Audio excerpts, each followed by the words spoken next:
नमस्कार, जनमत देख रहे हैं आप।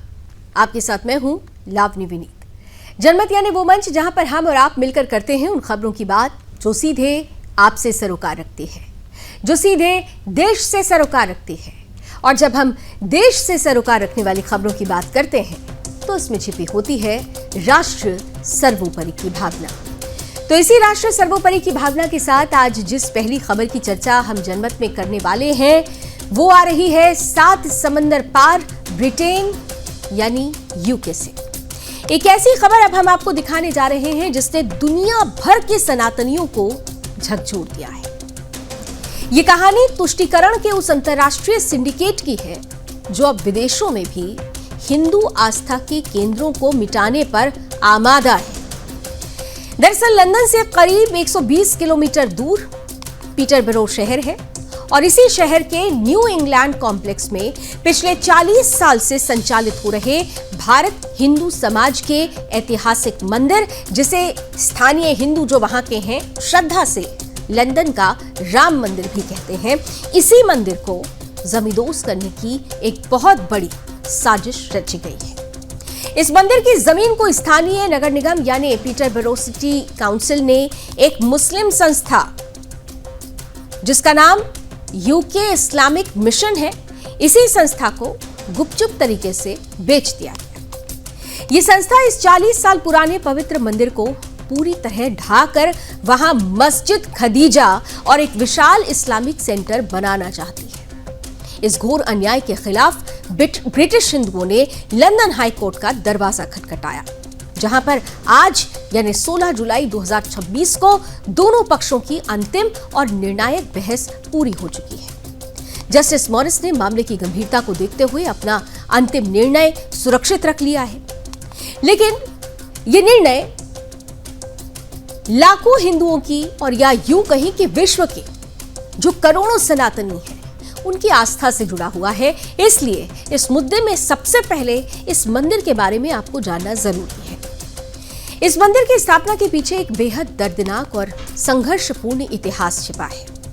1970 के दशक में जब युगांडा के क्रूर इस्लामिक तानाशाह ईदी अमीन ने भारतीय मूल के हिंदुओं को जान से मारने की धमकी देकर रातों रात देश से बेदखल कर दिया था, तब अपनी जान बचाकर ये सनातनी ब्रिटेन पहुंचे थे। इन परिवारों ने अपनी मेहनत की गाढ़ी कमाई का एक एक पैसा जोड़कर 1986 में इस मंदिर, जिसे राम मंदिर लंदन का राम मंदिर कहा जाता है, इसी मंदिर और कम्युनिटी सेंटर की स्थापना की। और आज उसी 40 साल पुराने सनातनी स्वाभिमान को पीटरबरो काउंसिल पैसों के तराजों में तोल रही है। लंदन हाईकोर्ट में हिंदू पक्ष के वकील टोबी फिशर ने अदालत के सामने जो आंकड़े रखे वो चौंकाने वाले हैं। ये मंदिर आसपास के 50 से 60 किलोमीटर के दायरे में रहने वाले 18,000 से अधिक हिंदुओं के लिए एकमात्र पूजा स्थल है, एकमात्र आस्था, उनकी परंपरा, उनकी संस्कृति का केंद्र है। और वहीं दूसरी तरफ देखिए, इसी इलाके में, इसी 50 से 60 किलोमीटर के दायरे में पहले से ही करीब 30 मस्जिदें मौजूद हैं।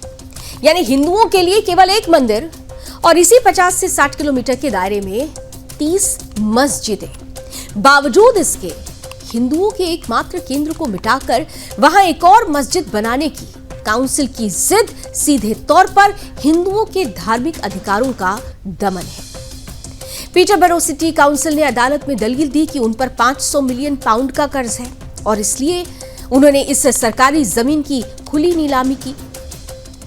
मुस्लिम संस्था ने 1.4 मिलियन पाउंड यानी करीब 18 करोड़ रुपए की नगद बोली लगाई, जबकि हिंदू समाज ने 9 लाख पाउंड कैश और 5 लाख पाउंड की सोशल वैल्यू यानी सामुदायिक सेवा का कानूनी ऑफर दिया था। हिंदू पक्ष का साफ आरोप है कि काउंसिल ने सामाजिक और सांस्कृतिक मूल्यों को शून्य मानकर केवल नगद नोटों को देखा और यूके के समानता अधिनियम यानी इक्वालिटी एक्ट 2010 का खुला उल्लंघन किया। स्थानीय हिंदू समाज इस पूरी घटना को भारत के अयोध्या श्री राम मंदिर और विवादित बाबरी ढांचे विवाद के प्रतीकात्मक संदेश से जोड़कर देख रहा है। हिंदुओं का आरोप है कि स्थानीय प्रशासन में हाल ही में हुए राजनीतिक बदलाव और कुछ विशेष चेहरों के आने के बाद जानबूझकर हिंदुओं के एकमात्र धार्मिक ठिकाने को निशाना बनाया गया है, जिससे पूरे ब्रिटेन में एक गलत संदेश जा रहा है और इलाके में सांप्रदायिक तनाव बढ़ने का खतरा पैदा हो गया है। आज जब लंदन की अदालत में इस मामले पर अंतिम सुनवाई चल रही थी, तब पीटरबरो से बसों में भरकर सैकड़ों हिंदू श्रद्धालु लंदन पहुंचे हुए थे। कोर्ट रूम के भीतर और बाहर भारी संख्या में असंख्य हिंदू श्रद्धालु मौजूद थे। जय श्री राम लिखी भगवा टी शर्ट पहनकर डटे नजर आए ये हिंदू श्रद्धालु। सुनवाई के दौरान जब न्यायाधीश जस्टिस मॉरिस ने पूछा कि मुस्लिम संस्था ने तो इस नए प्रोजेक्ट को पूरा करने का टारगेट साल 2035 रखा है, तो काउंसिल इतनी जल्दी में क्यों है? इस पर भी काउंसिल की महिला वकील कैथरीन रोलैंड्स ने बेहद बचकाना बयान दिया। कहा कि हुजूर, क्या पता कि वो अगले हफ्ते कोई बड़ी लॉटरी जीत जाए और काम तुरंत शुरू हो जाए। वकील की इस दलील पर पूरे कोर्ट गैलरी में बैठे हिंदुओं ने तीखे अंदाज में अपनी प्रतिक्रिया दी और प्रशासन के रवैये पर घोर नाराजगी व्यक्त की। इस धर्म युद्ध में भारत हिंदू समाज अकेला नहीं है। ब्रिटेन के स्थानीय सिख समुदाय ने भी हिंदुओं के प्रति पूरी एकजुटता दिखाई है और पीटरबरो के स्थानीय गुरुद्वारे ने मंदिर के लीगल फंड के लिए एक बड़ी वित्तीय मदद भी दान की है। इसके अलावा दुनिया भर के सनातनी भाइयों ने भी इंटरनेट पर गो फंड मी कैंपेन चलाकर कुछ ही दिनों में 1,19,818 पाउंड यानी करीब 1,30,00,000 रुपए का विशाल लीगल फंड भी जुटा लिया है, जिससे इस ऐतिहासिक केस की कानूनी लड़ाई लड़ी जा सकती है। ब्रिटिश संसद के वरिष्ठ सदस्य लॉर्ड रामी रेंजर ने भी काउंसिल को सख्त चेतावनी भरा पत्र लिखकर इस निर्णय को तुरंत पलटने की मांग की है। भले ही विवाद को बढ़ता देख पीटरबरो सिटी काउंसिल की लीडर शबीना कयूम ने हिंदुओं को नया घर या वैकल्पिक जमीन देने का झुंझुना थमाया हो, लेकिन स्वाभिमानी हिंदू समाज अपनी 40 साल पुरानी पवित्र भूमि को छोड़ने के लिए रत्ती भर भी तैयार नहीं है। काउंसिल ने शुरुआत में इस जगह को लेकर जो हेड्स ऑफ टर्म्स समझौता किया था, उससे मुकर कर अपनी साख खो दी है। ये लड़ाई अब सिर्फ एक जमीन के टुकड़े की नहीं है, बल्कि अंतर्राष्ट्रीय स्तर पर सनातन संस्कृति के अस्तित्व और अधिकारों की लड़ाई बन चुकी है। लंदन हाई कोर्ट के जस्टिस मॉरिस का आने वाला लिखित निर्णय यह तय करेगा कि ब्रिटेन के कानून में न्याय की ताकत बची है या फिर वहां भी तुष्टीकरण का सिंडिकेट जीत जाएगा। लेकिन इतना जरूर है कि सुदर्शन न्यूज इस पूरे प्रकरण में सनातनी हिंदुओं के साथ खड़ा है। मुद्दा दुनिया में कहीं का भी हो, अगर वो सत्य सनातन से जुड़ा हुआ है तो वो हमारी जड़ों से जुड़ा हुआ है और इसलिए इस मामले की एक एक इनसाइड अपडेट पर हमारी लगातार नजर बनी हुई है। हर एक तस्वीर हम आप तक पहुंचाएंगे और हम आपसे भी अपील करेंगे कि ये लंदन में जो हमारे सनातनी भाई बहन हैं, जो अपने अस्तित्व की, अपनी आस्था की, अपने प्रभु श्री राम के मंदिर के लिए जो धर्म युद्ध लड़ रहे हैं, उस धर्म युद्ध में हमें भी इनका साथ बनना है, इनका सहयोग बनना है और तभी सनातनियों की इस धर्म युद्ध में बड़ी विजय सुनिश्चित होगी।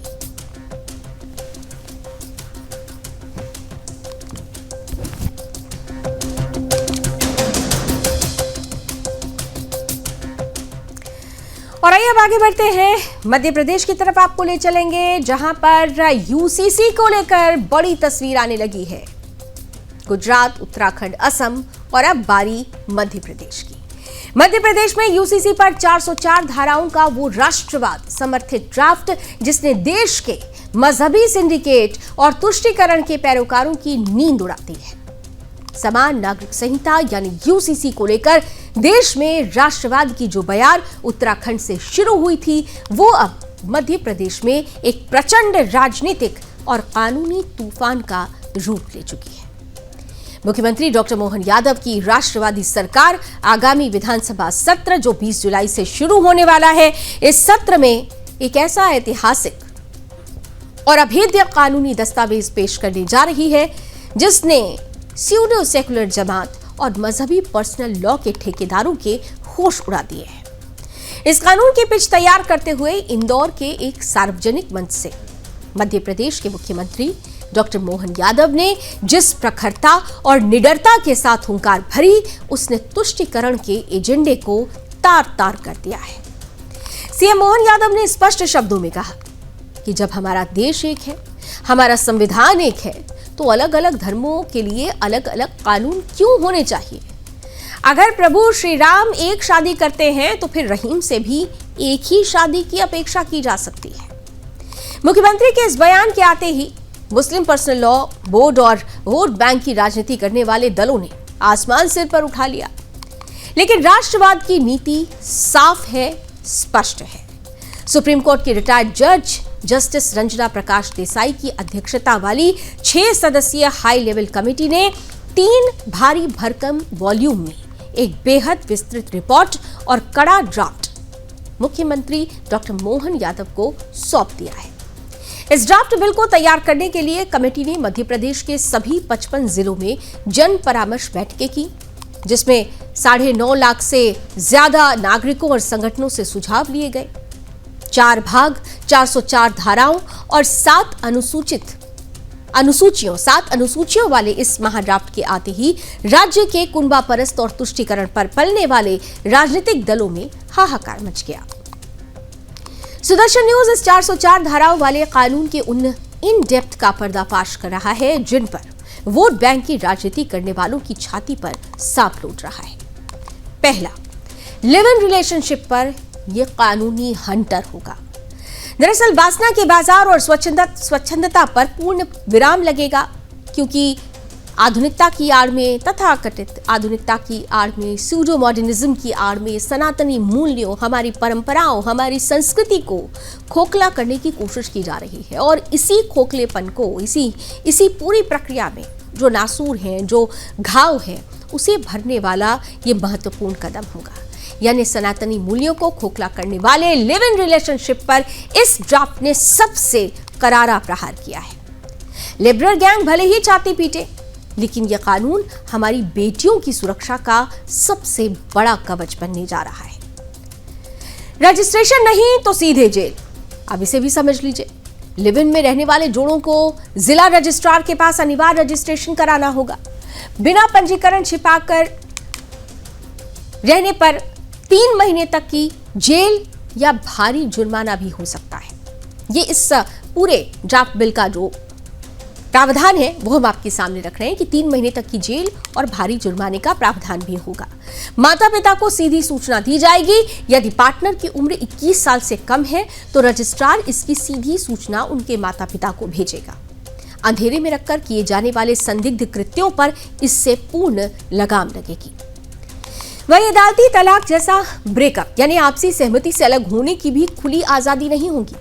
रजिस्ट्रार के पास जाकर आधिकारिक तौर पर नाता तोड़ना यानी कि रजिस्ट्रेशन रद्द कराना होगा, जिसकी प्रक्रिया कोर्ट के तलाक जैसी सख्त होगी। भरण पोषण और बच्चों के अधिकार, लिव इन से पैदा संतान कानूनी रूप से वैध मानी जाएगी और उससे संपत्ति में पूरा अधिकार मिलेगा। साथ ही अलग होने पर महिला पार्टनर कानूनी रूप से गुजारा भत्ता यानी मेंटेनेंस पाने की हकदार होगी, अधिकारी होगी। वहीं बहु विवाह पर पूर्ण प्रतिबंध और पर्सनल लॉ बोर्ड की दुकानदारी बंद हो जाएगी। मुख्यमंत्री के बयान के अनुरूप इस ड्राफ्ट में पारिवारिक और सामाजिक सुधारों को लेकर बेहद कड़े नियम तय किए गए हैं। एक विवाह का नियम होगा, यानी सभी धर्मों के नागरिकों के लिए केवल एक विवाह अनिवार्य होगा। पहली शादी के रहते दूसरी शादी पूरी तरह से अवैध, इलीगल और दंडनीय अपराध होगी। शरिया के नाम पर 4 शादियों का युग समाप्त होगा। कागजी तलाक का भी खात्मा होगा। तलाक केवल भारतीय अदालतों के जरिए ही मान्य होगा। कोई भी मजहबी पर्सनल लॉ बोर्ड या काजी सीधे एक तरफा तलाक या फतवा जारी नहीं कर पाएगा। समान गोद लेने का भी नियम बनेगा, यानी देश का हर नागरिक अब समान कानूनी प्रक्रिया के तहत बच्चा गोद ले सकेगा, जिसमें मजहबी बंदिशें आड़े नहीं आएंगी। इद्दत और हलाला जैसी कुप्रथाओं पर भी पूर्ण विराम लगेगा। इस ड्राफ्ट बिल ने महिलाओं के शोषण का जरिया बनी मध्यकालीन और मजहबी कुप्रथाओं की जड़ों पर चोट की है। कुप्रथाएं अब संगीन जुर्म मानी जाएंगी। किसी भी महिला को दोबारा शादी के लिए इद्दत या निकाह यानी हलाला जैसी अमानवीय प्रक्रियाओं से गुजरने के लिए मजबूर नहीं किया जा सकेगा। वहीं अगर इस ड्राफ्ट बिल की बात करें तो गैर जमानती अपराध के प्रावधान भी है। यदि कोई व्यक्ति या मजहबी संस्था इस घिनौनी प्रथा का दबाव बनाता है, यानी हलाला जैसी घिनौनी कुप्रथा को आगे बढ़ाता है, तो उसे सीधे गैर जमानती अपराध माना जाएगा और आरोपी को कड़ी कैद भुगतनी होगी। वहीं बाल विवाह और शरिया एज लॉ का खात्मा होगा। नाबालिग लड़कियों के निकाह को प्यूबर्टी यानी यौवन की उम्र के बहाने जायज ठहराने के मजहबी लूप होल को हमेशा के लिए बंद कर दिया गया है। उम्र की एक समान सीमा होगी, यानी हर धर्म में मजहब की बेटी के लिए शादी की न्यूनतम कानूनी उम्र 18 वर्ष और बेटों के लिए 21 वर्ष अनिवार्य होगी। काजी से लेकर पेरेंट्स तक जेल जाएंगे अगर इन प्रावधानों को नहीं माना तो। मुस्लिम पर्सनल लॉ की आड़ में कम उम्र में किए जाने वाले निकाह अब सीधे बाल विवाह की श्रेणी में आएंगे और शादी कराने वाले काजी और माता पिता सीधे जेल जाएंगे। वहीं हर्जाना और गुजारा भत्ता एक समान अधिकार होगा। तलाकशुदा महिलाओं के अधिक अधिकारों की रक्षा के लिए इस बिल में ऐतिहासिक कदम उठाया गया, जो शाबानो केस जैसी नाइंसाफी का अंत करेगा। जीवन भर भरण पोषण का अधिकार मिलेगा। महिला को केवल इद्दत की अवधि तक नहीं, बल्कि जब तक वो दूसरी शादी नहीं कर लेती तब तक पूर्व पति से गुजारा भत्ता पाने का पूरा कानूनी अधिकार होगा।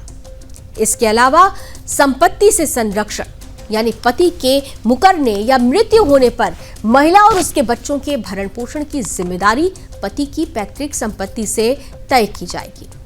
विवाह का अनिवार्य डिजिटल रजिस्ट्रेशन, लव जिहाद और पहचान छिपाकर भोली भाली लड़कियों को जाल में फंसाने वाले सिंडिकेट की कमर तोड़ने के लिए भी तकनीकी नाकेबंदी की गई है।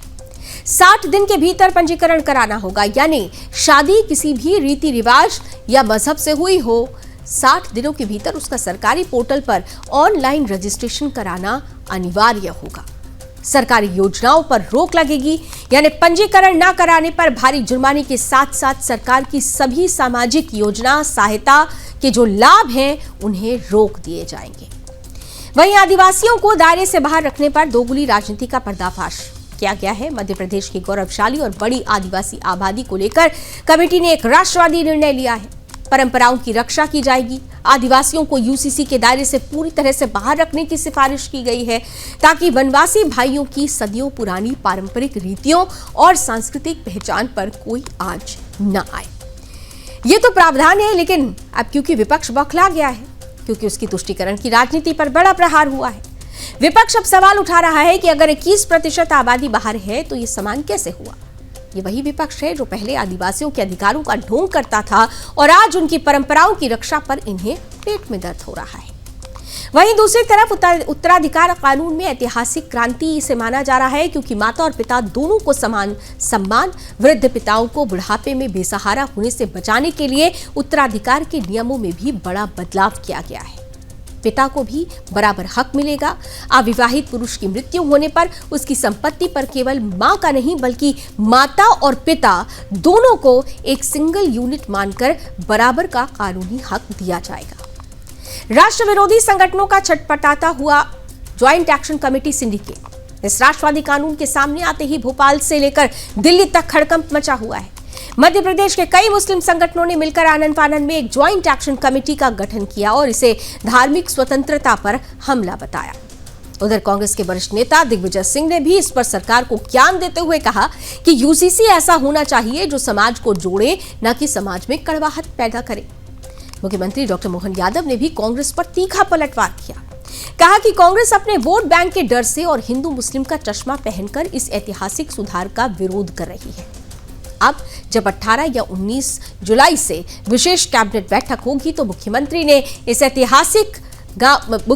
ऐतिहासिक गांव जगदीशपुर में एक विशेष कैबिनेट बैठक बुलाई है, जहां इस 404 धाराओं वाले क्रांतिकारी ड्राफ्ट को आधिकारिक सरकारी मंजूरी दे दी जाएगी।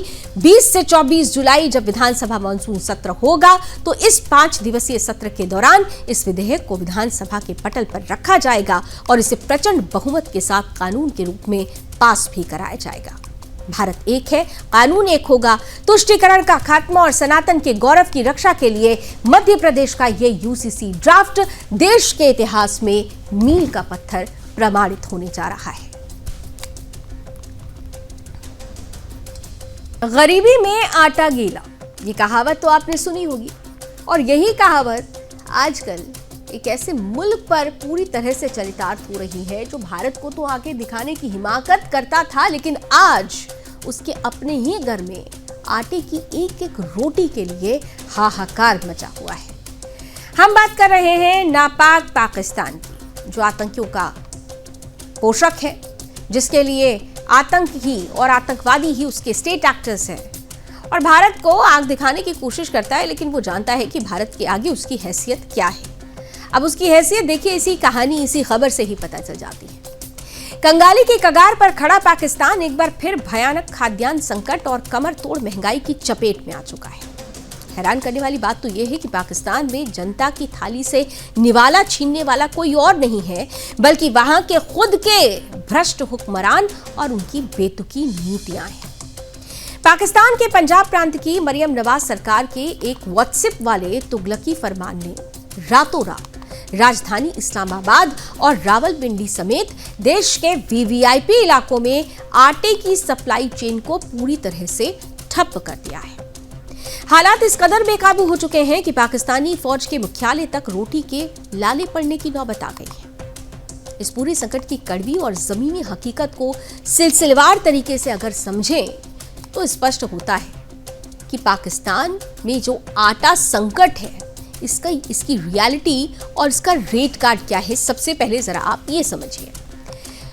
तो चक्की के आटे की अगर बात की जाए तो कराची और सिंध में ये 160 से 170 पाकिस्तानी रुपए प्रति किलो मिल रहा है।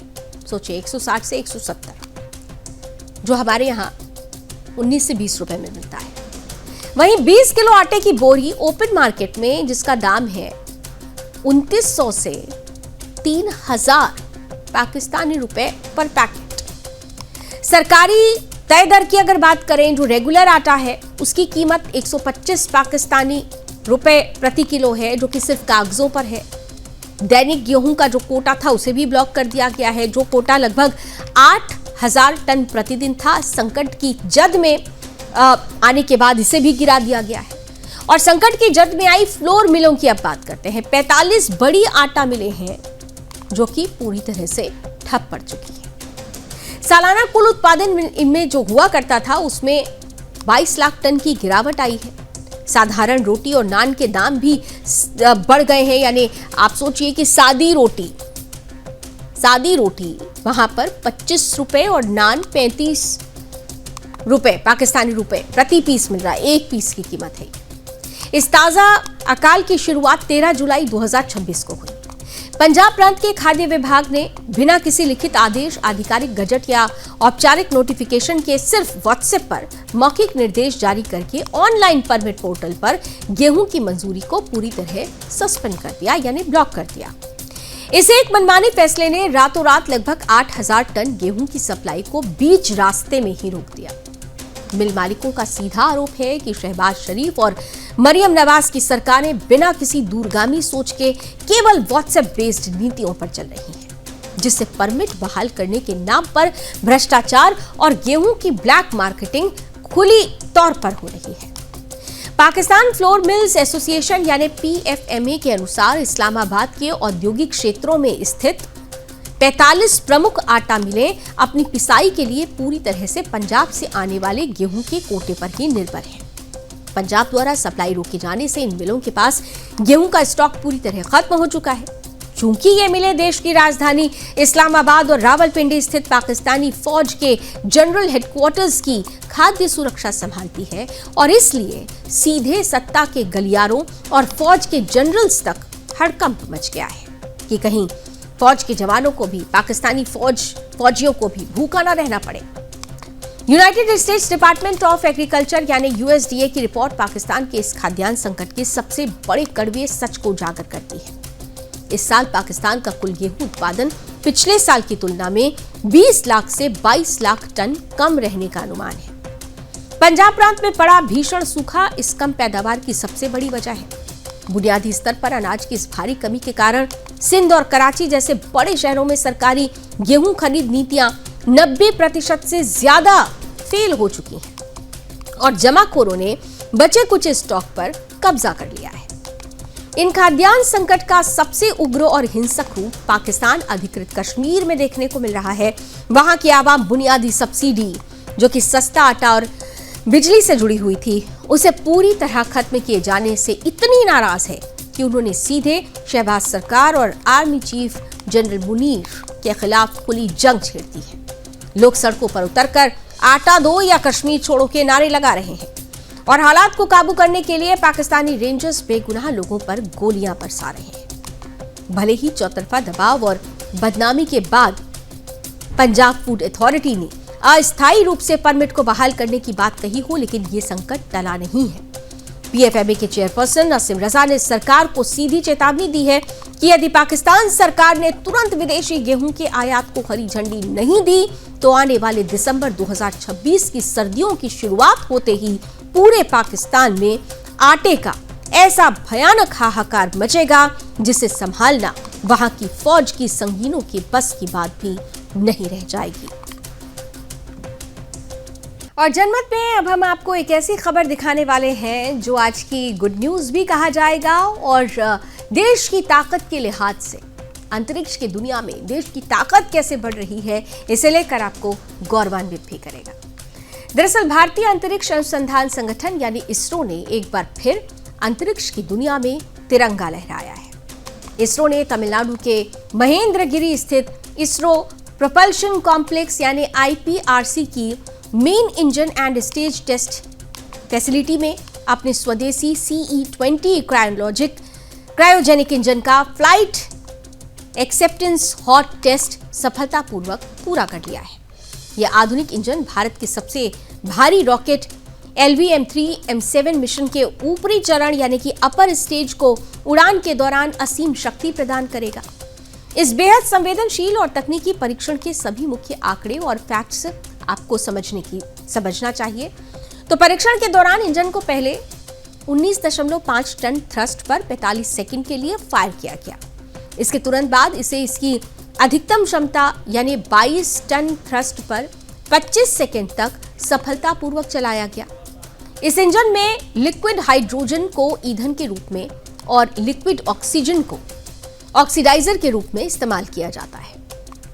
परीक्षण में सफल होने के बाद अब इस इंजन को रिफर्बिश करके C-32 क्रायोजेनिक स्टेज में असेंबल किया जाएगा, जो LV-M3-M7 रॉकेट का मुख्य हिस्सा बनेगा। देश में पहली बार नोजल प्रोटेक्शन सिस्टम यानी NPS का लाइव टेस्ट देखा गया। इसरो ने इस परीक्षण के दौरान इतिहास में पहली बार स्वदेशी रूप से विकसित नोजल प्रोटेक्शन सिस्टम यानी NPS का लाइव उड़ान परीक्षण के दौरान उपयोग किया। इसके अलावा अंतरिक्ष के शून्य दबाव यानी वैक्यूम के लिए भी डिजाइन किए गए विशाल नोजल का जब जमीन पर समुद्र के भारी हवा के दबाव में टेस्ट होता है तो भयानक कंपन और थर्मल डैमेज का खास खतरा रहता है। NPS तकनीक ने समुद्र के स्तर पर भी इंजन के नोजल को पूरी तरह से सुरक्षा प्रदान की, सुरक्षित रखा और इस तकनीक की वजह से अब इसरो को बेहद खर्चीले और समय लेने वाले हाई ऑल्टीट्यूड टेस्ट की आवश्यकता नहीं होगी, जिससे करोड़ों रुपए और समय की भारी बचत होगी। ये CE-20 इंजन अपनी असाधारण विश्वसनीयता के कारण पहले ही चंद्रयान 2, चंद्रयान 3 और 3 भारी कमर्शियल मिशन सहित लगातार 8 सफल LV-M3 अभियानों में अपनी ताकत प्रमाणित कर चुका है। सबसे महत्वपूर्ण बात यह है कि इस इंजन को भारत के अत्यंत महत्वाकांक्षी मानव अंतरिक्ष मिशन गगनयान के लिए भी ह्यूमन रेटेड यानी मानव उड़ान के अनुकूल सुरक्षित प्रमाणित किया जा चुका है। 22 टन थ्रस्ट पर इस इंजन की लगातार सफलता ये दर्शाती है कि भविष्य में भारत न सिर्फ अपने अंतरिक्ष यात्रियों को अंतरिक्ष में सुरक्षित भेजेगा, बल्कि और भी भारी व्यावसायिक उपग्रहों को अंतरिक्ष में स्थापित करने की अपनी वैश्विक पेलोड क्षमता को कई गुना बढ़ा चुका है।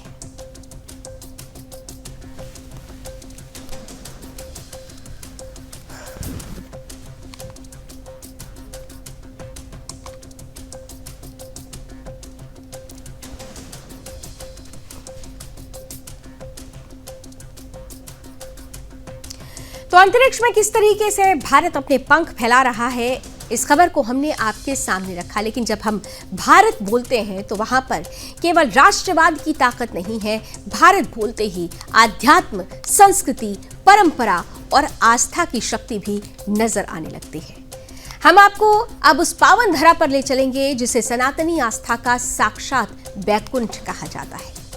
हम बात कर रहे हैं उड़ीसा के पुरी धाम की, जहां आज से आषाढ़ शुक्ल द्वितीय के पावन अवसर पर विश्व प्रसिद्ध जगन्नाथ रथ यात्रा की शुरुआत हो चुकी है।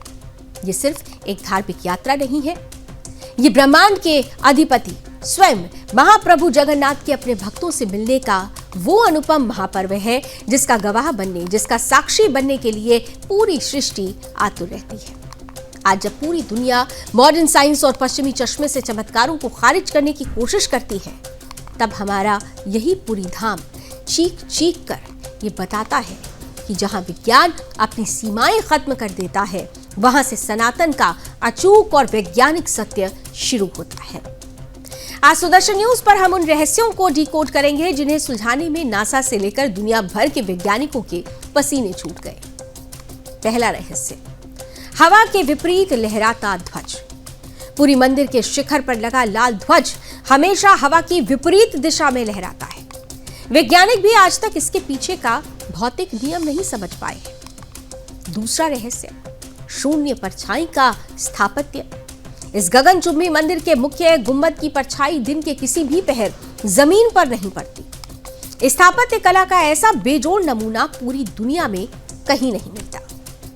वही तीसरा रहस्य है सिंह द्वार का अनसुना जादू।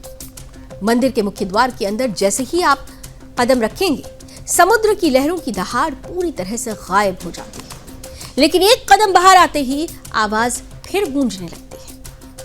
चौथा रहस्य, नो फ्लाई जोन। कुदरत का ऐसा नियम कि इस मंदिर के शिखर के ऊपर से ना तो कभी कोई पक्षी उड़ता है और ना ही कोई विमान उड़ान भरता है। जगन्नाथ संस्कृति दुनिया को समानता का सबसे बड़ा संदेश देती है। ये रथ यात्रा जो पहले पुरी के राजा गजपति महाराज स्वयं एक आम सेवक की तरह सोने की झाड़ लेकर तीनों रथों के चबूतरे को साफ करते हैं झाड़ू से, फिर इसे छेरा पहरा की रस्म कहा, जिसे छेरा पहरा की रस्म कहा जाता है।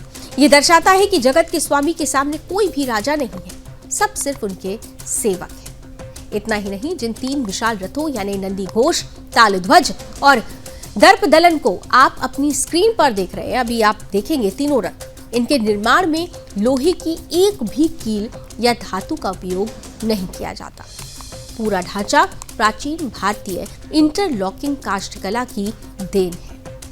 आने वाली 24 जुलाई 2026 को जब भगवान गुंडिचा मंदिर में विश्राम कर वापस लौटेंगे, तब तक पुरी की ये पवित्र छटा पूरे विश्व को सनातनी संस्कृति की दिव्य आभा से आलोकित करती रहेगी। तो चलिए हम भी आपको जनमत के आखिरी पड़ाव में छोड़ जाते हैं इस अद्वितीय अकल्पनीय आभा के साथ, जो आपको सीधे जगन्नाथ से जोड़ेगा। जय जगन्नाथ।